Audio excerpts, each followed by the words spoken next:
you were one of the founding people of CGC Comics, and you talked about I set the standards. I set setting the standards, setting the grading and all that the stuff. ethics. Right. Obviously, it's interesting timing to have you on here because in these last few weeks there's been such this scandal or whatever. Oh yeah, it's been horrible. Kind of with the Holder thing. I guess let me just pick your brain on that. Like, what's your feeling on it? Do you have any thoughts on it? Like when you heard about it, like you got any like feelings on it as a former? Well, just like I did with Jason Ewart or that guy Greg White who sells restored books as unrestored and won't take them back. Wherever there's money, big money, there's going to be somebody trying to scam the system because they're greedy and they're thieves, and I hate thieves.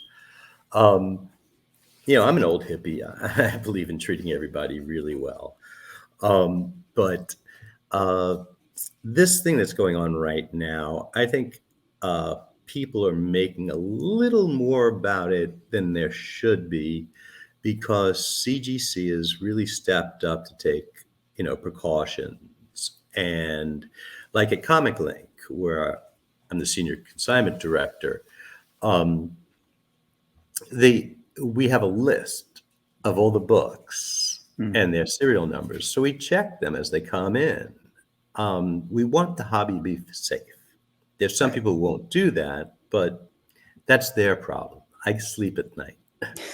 Right. And I think CGC is smart enough. I mean, Matt Nelson's the president right now, good friend, very smart guy. They're going to make sure that this can never happen again. If you have a mousetrap, somebody figures out how to get through it. So you have to build a better mousetrap. Right. But the community is really involved, and they're the ones who catch all this. And it's fantastic. Like, 98% of our hobby is wonderful, but there's always going to be the 2%, whether it's any business, any hobby, that are thieves or don't only care about themselves and their personal wealth and their personal egos and things like that. It's never going to stop. But you just have to be vigilant, and you have to be able to deal with the people you trust. Right. And I do have some amazing long-term friends in this hobby that I would trust implicitly, like Steve Cybra. He's out of Seattle now. He was from Montana. One of the nicest guys you'll ever meet, and doesn't care about the money, just cares about the comics and the camaraderie. So I'm going to see him when I do this Seattle Con, Emerald City Comic Con, at the end of February. So I'm really excited. Oh, nice. Yeah. Can I ask you about the security part of it, especially since like when you guys started and started with the grading and stuff? Like, I find it interesting because like you said, I think there is clearly one side of the community that has probably pushed this thing as like being way more of a conspiracy than it really is. Right. But on the same side, I think clearly it's like, I mean, it's a little concerning. Like, it's horrible. It's not. It's not a little concerning. It's bad. Yeah. But if it's caught, right, then you can change how everything is done and make things better, because, everybody makes a mistake. Of course. Right. Yeah. Whether you want, whether you try, it was because you didn't know enough, or because you thought this was the best idea. And sometimes you can't see the forest for the trees. Nobody expected this. I didn't. But it's good for CBCS. It's good for them. They just put out an email today saying, hey, we're the safest bet. Check our security type of stuff. I do want to revisit that in a second, because I do want to ask about CBCS as you would later on in your career go to them. But like, the last thing about this, just to talk about it, as far as like cases and like case security and like even just outside of this whole scandal, like the philosophy behind it. I'm so curious, like, because you even mentioned when you started, it was like, oh, it has to be like tamper. How did you define it? You said Tamper evident. Tamper evident. So it's not necessarily that the case is not a vault. It's plastic. Like clearly it can be opened. So I guess I'm I don't curious. think the CBCS one can be opened the way the CGC one can. It was a heat gun, right? Yeah, well, who nobody knows. I mean, there was a video that was made talking about like the heat gun and maybe this is how it could be opened. Yeah, some people mention that to me. I mean, I haven't paid enough attention to it except for the, serial numbers that I want to get off the market and I want to nail these people.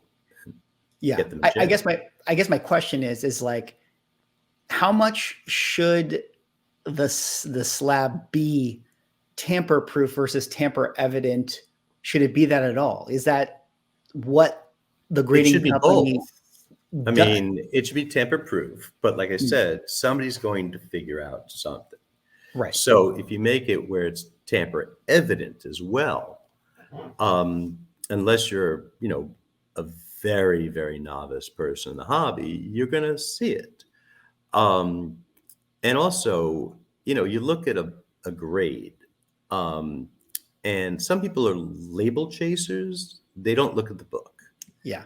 Yeah. And it kind of bums me out because I had to learn everything about grading and restoration. And I mean, it was crazy what we had to learn. And now people aren't learning how to grade correctly because they're relying, the ones who collect slabs only are relying on that. And I think it's a shame. I always wanted to learn everything about our hobby, Yeah. But if you look at the book and you look at the grade and you go, something's off, you just walk away from it. Right. Yeah, I think that's good advice. And it isn't the irony is, right, is that even without the grading companies, there's always been iffiness in the hobby, with resto and shadiness and trimming and this and that and whatever, and things being not the grade that they're being advertised as. Am I right that's why grading really did start? That's part of it. Sure. My friends were getting on eBay. I say the same thing all the time. It was the Wild West. Right. And so with the label, you understood that real hobbyists who know what they were doing were giving you the right opinion. Now, you could disagree with the grade depending on how you grade, but you should be in a strike zone. If somebody knows how to grade, they send in a book, and they think it's a 6.0. It should come back a 5.56 or a 6.5. Right? Because everybody's a little different. Somebody hates stains a little more. Somebody hates creases a little more, an attached staple, but, we tried to really follow the Overstreet guidelines. I mean, Bob is one of the nicest and most honest people. I mean, he's 85 now. It's unbelievable. And he's still involved. He is, what a sweetheart and what a mentor he was.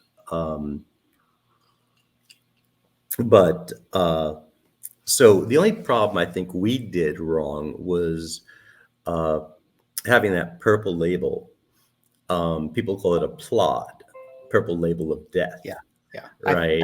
I've had the plod video before on my channel. Oh, cool. Yeah. So when we opened CBCS, we just put restored in big letters or conserved over the grade, and then on the label listed everything. Because people aren't stupid. If there's writing on the label, then it says restoration includes, and it says it's restored or it's trimmed or, page missing. We decided not to go with a green label, a qualified. People don't like them. We went with a straight grade. The reason we went the qualified originally was a few really honest dealers like James Payette. He would put out a catalog and say, 9-0 except coupon clipped on 5th page doesn't affect story. And we thought that was kind of cool because then people could make up their own mind on what they wanted to pay. Right. But with the purple label and with the green label, people just shied away from it, and which is a shame. It kind of has it evolved into a scarlet letter a little bit. Exactly. Yeah. Exactly. And you shouldn't pass up a book because it has a defect when it looks so beautiful and you can pay half the price. I've done it. I'm like, well, okay, I don't have this issue. This coupon's been filled in, but it doesn't matter to me. It's kind of a piece of history in a way when a kid filled out a label, a coupon. Yeah, no, totally. It's like, somewhere out there that was a part of the time. They had Marvel value stamps and kids would cut them out, and that was just of the time. Yeah, I did. Yeah. I mean, how many Hulk 181s are ruined, Right. Thanks for watching this clip from Swagglecast. To see the full episode, click right here. And don't forget, the pulp adventure continues with issues 2 and 3 of my comic series, Sanity, a noir detective story set in the Lovecraftian universe. The pre-launch page has just awakened from its cosmic slumber, so go give it a follow and stay informed on the madness to come. Link in the description.